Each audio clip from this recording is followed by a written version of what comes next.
الحمد لله رب العالمين والصلاة والسلام على رسول الكريم أما بعد.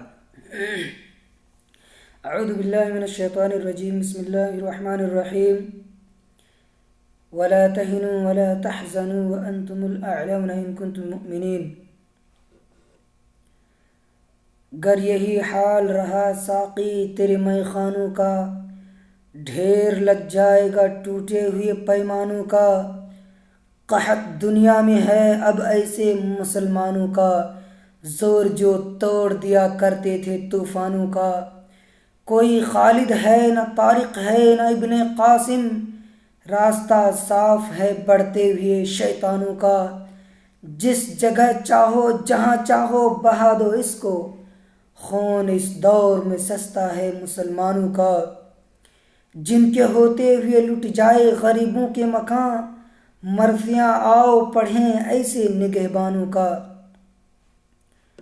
آج مسلمان جن حالات کا سامنا کر رہا ہے کسی بھی شخص پر مخفی نہیں ہے. آج مسلمانوں پر چاروں طرف سے مصائب و آلام کے بادل منڈلا رہے ہیں. مسلمان خوف و ہراس میں مبتلا ہیں. مسلمانوں پر ظلم و ستم کیے جاتے ہیں. دوستو، آج کے دور میں ایک سوال بہت اہم ہے کہ آج یہ جو مسلمان ذلت و رسوائی کا سامنا کر رہا ہے اس کی وجہ کیا ہے؟ بہت سارے لوگوں نے ان کی وجہوں کو بیان کرنے کی کوشش کی ہے. بہت سارے لوگوں نے اپنے فکر کے حساب سے ان کے وجوہات کو بیان کیے ہیں، اور میں بھی ایک طالب علم ہوں، میں بھی چاہتا ہوں کہ اپنے علم کے حساب سے قرآن و حدیث کے مطابق اس سوال کے جواب کو تلاش کریں. اگر ہم اس سوال کے جواب کو قرآن و حدیث میں تلاش کریں تو ہمیں ایک ہی جواب مل سکتا ہے، اور وہ یہ ہے کہ اس دور میں مسلمانوں کی ذلت و رسوائی کے جو اسباب ہیں، جو سبب ہیں، وہ یہ ہے کہ آج مسلمان ایمانی قوت کا فقدان ہے. مسلمانوں کے اندر آج مسلمانوں کے اندر وہ ایمانی قوت نہیں پائی جاتی جو صحابہ کرام، تابعین، تبع تابعین کے زمانے میں مسلمانوں کے اندر ایمانی قوت پائی جاتی تھی. اس لیے آج مسلمان ذلیل و رسوا ہیں. اللہ تبارک و تعالیٰ کا فرمان ہے وَلَا تَهِنُوا وَلَا تَحْزَنُوا وَأَنْتُمُ الْأَعْلَوْنَ إِن كُنتُم مُؤْمِنِينَ، کہ تم لوگ پست ہمت مت بنو، تم لوگ غم نہ کرو، تم لوگ سربلند رہو گے اگر تم مومن بن کر رہو. سوال یہ ہے کہ اللہ نے کہا کہ اگر مومن بن کر رہو تو سربلند رہو گے، اور آج ہم مومن ہیں پھر بھی ہم ذلت و رسوائی کا سامنا کر رہے ہیں. سوال ہماری ایمان پہ پیدا ہوتا ہے، ہمارے ایمان پہ سوال کھڑا ہوتا ہے کہ کیا ہم مومن ہیں؟ آئیے اس کا بھی جواب ہم حدیث رسول صلی اللہ علیہ وسلم میں تلاش کرتے ہیں. اللہ کے رسول صلی اللہ علیہ وسلم نے فرمایا لا يؤمن احدكم حتى اكون احب اليه من والده وولده والناس اجمعين. تم میں سے کوئی شخص اس وقت تک مومن نہیں بن سکتا جب تک میں ان کے نزدیک ان کے والدین، ان کی اولاد اور ان کے جائیداد اور ان کے جان سے بھی زیادہ محبوب نہ ہو جاؤں، تب تک وہ مومن نہیں بن سکتا. کیا ہم اپنی جان سے بھی زیادہ اللہ کے رسول سے محبت کرتے ہیں؟ ہاں، کچھ تو ہیں جو یہ دعویٰ کرتے ہیں کہ ہم عاشق رسول ہیں، ہم اپنی جان سے بھی زیادہ اللہ کے رسول سے محبت کرتے ہیں. لیکن افسوس یہ ہے کہ بیچارہ محبت کا مطلب ہی نہیں سمجھتا. اپنے آپ کو عاشق رسول کہہ کے اس عشق اور اس محبت کو ظاہر کرنے کے لیے ایسے کارنامے انجام دیتے ہیں جو قرآن و حدیث میں نہیں پایا جاتا۔ آئیے ہم پہلے محبت کا مطلب سمجھتے ہیں کہ محبت کا معنی کیا ہے، محبت کا مطلب کیا ہے، کس محبت کو ہم محبت کہہ سکتے ہیں۔ محبت کا مطلب آئیے ہم قرآن پاک میں ڈھونڈتے ہیں۔ اللہ تبارک و تعالیٰ نے فرمایا قل ان کنتم تحبون اللہ فاتبعونی یحببکم اللہ۔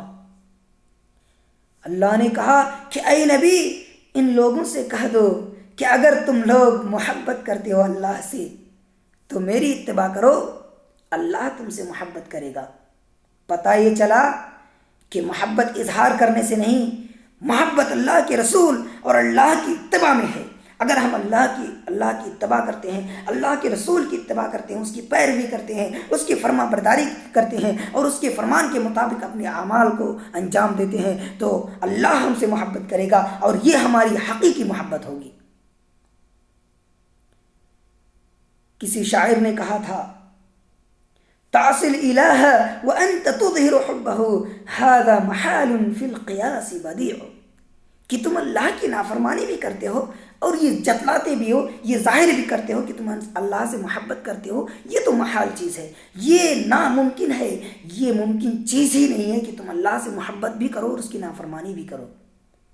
لو کان حبک صادقا لاطعتہ، اگر تمہاری محبت سچی ہوتی تم ان کی فرما برداری ضرور کرتے۔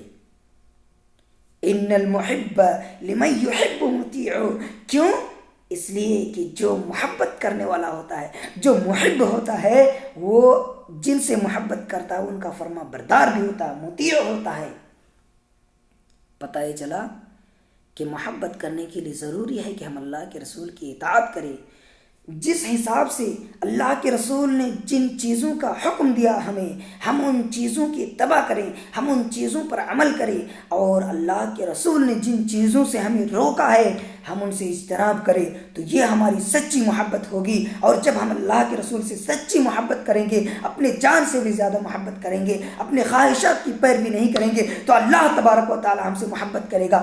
اور اللہ تبارک و تعالی کا ہم سے وعدہ ہے کہ وعد اللہ الذین آمنوا منکم وعملوا الصالحات ليستخلفنهم في الارض كما استخلف الذين من قبلهم وليمكنن لهم دينهم الذي ارتضى لهم وليبدلنهم من بعد خوفهم امنا، کہ اللہ کا وعدہ ان لوگوں کے ساتھ ہے جن لوگوں نے ایمان لایا اور عمل صالح کیا۔ صرف ایمان لانا کافی نہیں ہے، صرف زبانی جمع خرچ کافی نہیں ہے کہ ہم اپنی زبان سے محبت کا اقرار کرتے ہیں، ہم اپنی زبان سے اقرار کرتے ہیں کہ ہم بہت بڑے متقی ہیں، ہم سب سے بڑے ایمان والے ہیں۔ صرف زبانی جمع خرچ کافی نہیں ہے، بلکہ ایمان کے ساتھ عمل صالح بھی ضروری ہے، ایمان کے ساتھ عمل بھی ضروری ہے۔ اللہ نے کہا اگر وہ ایمان لائے اور عمل صالح کرے لَيَسْتَخْلِفَنَّهُمْ فِي الْأَرْضِ، زمین میں ان کی خلافت عطا کرے گا۔ اللہ اکبر، اللہ ہی وعدہ کرتا مومنین سے، وہ کامل مومن بن جائے، ایمان والے ہو جائے اور عمل صالح کرے، ہم ان کو خلافت عطا کریں گے زمین پر۔ یہ جو ہم پر دہشت گردی کا الزام لگ رہا ہے، یہ جو ہم ذلیل و رسوا ہیں، یہ جو ہم پر ظالم حاکم بیٹھے ہیں، جو ہم پر ظلم و ستم کر رہے ہیں، اللہ تبارک و تعالیٰ ان لوگوں کو ختم کر دے گا اور اللہ تبارک و تعالیٰ ہماری خلافت عطا کرے گا زمین میں۔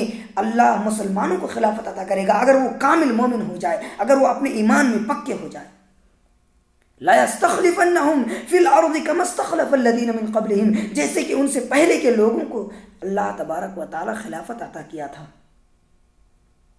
جو پہلے لوگ تھے ان لوگوں نے ایمان لایا، اللہ کے رسول کی اطاعت کی اور ان کے ایمان مکمل تھے، تو اللہ تبارک و تعالیٰ نے ان کے انعام میں، ان کے بدلے میں اللہ تبارک و تعالیٰ نے ان کو خلافت عطا کیا تھا۔ اور اللہ آگے فرماتا ہے وَلَيُمَكِّنَنَّ لَهُمْ دِينَهُمُ الَّذِي ارْتَضَىٰ لَهُمْ، اور ان کے لیے اس سرزمین پر اپنے پسندیدہ دین کو قائم کر دے گا۔ وَلَيُبَدِّلَنَّهُم مِّن بَعْدِ خَوْفِهِمْ أَمْنًا، اور یہ جو خوف و ہراس میں مسلمان مبتلا ہے، ان خوف و ہراس کو ختم کر کے اللہ تبارک و تعالی امن عطا کرے گا، امن و شانتی پیدا کر دے گا۔ تو یہ ہے وجہ آج مسلمانوں کی ذلت و رسوائی کا کہ آج مسلمانوں کے اندر ایمان نہیں ہے، ایمانی قوت نہیں ہے۔ آج مسلمان بس اپنی زبان سے دعویٰ کرتے ہیں کہ ہم ایمان والے ہیں، ہم مومن ہیں، ہم اللہ کے رسول سے محبت کرتے ہیں، لیکن اگر ان کے اعمال کا جائزہ لیا جائے تو ایک بھی عمل اللہ کے رسول کے فرمان کے مطابق نہیں ہوگا، بلکہ ان کے مخالف ہوگا۔ اللہ کے فرمان کے مطابق نہیں ہوگا بلکہ ان کے مخالف ہوگا، اور وہ جھوٹی دعویٰ کر رہے ہیں کہ ہم مومن ہیں۔ تو بتاؤ کیسے ذلت و رسوائی کا سامنا نہیں کریں گے؟ لہذا میرے دوستو، گھبرانے اور ڈرنے کی ضرورت نہیں، خوف کھانے کی ضرورت نہیں۔ یہ دشمنان اسلام کوئی نئی بات نہیں ہے، بلکہ یہ زمانے سے چلا آ رہا ہے۔ جب سے اسلام کا ابتدا ہوا اسی وقت سے دشمنان اسلام کا بھی ابتدا ہوا اور قیامت تک رہے گا۔ لیکن جب مسلمانوں کے اندر ایمان پیدا ہوگی، اللہ تبارک و تعالی دشمنان اسلام کو ختم کرتا رہے گا، اور جب مسلمانوں کے اندر ایمان کی کمی پیدا ہوگی، اللہ تبارک و تعالی ایسے ہی ظالم و جابر قوم کو، ایسے ہی ظالم و جابر بادشاہ کو ان پر مسلط کرتا رہے گا۔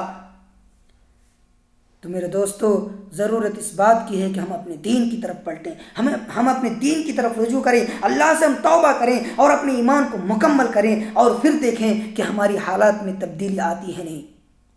ان اللہ لا یغیر ما بقوم حتی یغیروا ما بانفسہم، اللہ تبارک و تعالیٰ ایسے قوم کی حالت کو نہیں بدلتا جو اپنے آپ کو خود نہ بدلنا چاہے۔ میرے دوستو، ضرورت اس بات کی ہے کہ آج ہم اپنے آپ کو بدلیں اور اللہ سے دعا کریں کہ اللہ تبارک و تعالیٰ ہم تمام مسلمانوں کو ان باتوں پر عمل کرنے کی توفیق عطا فرمائے۔ آمین۔ تقبل یا رب العالمین۔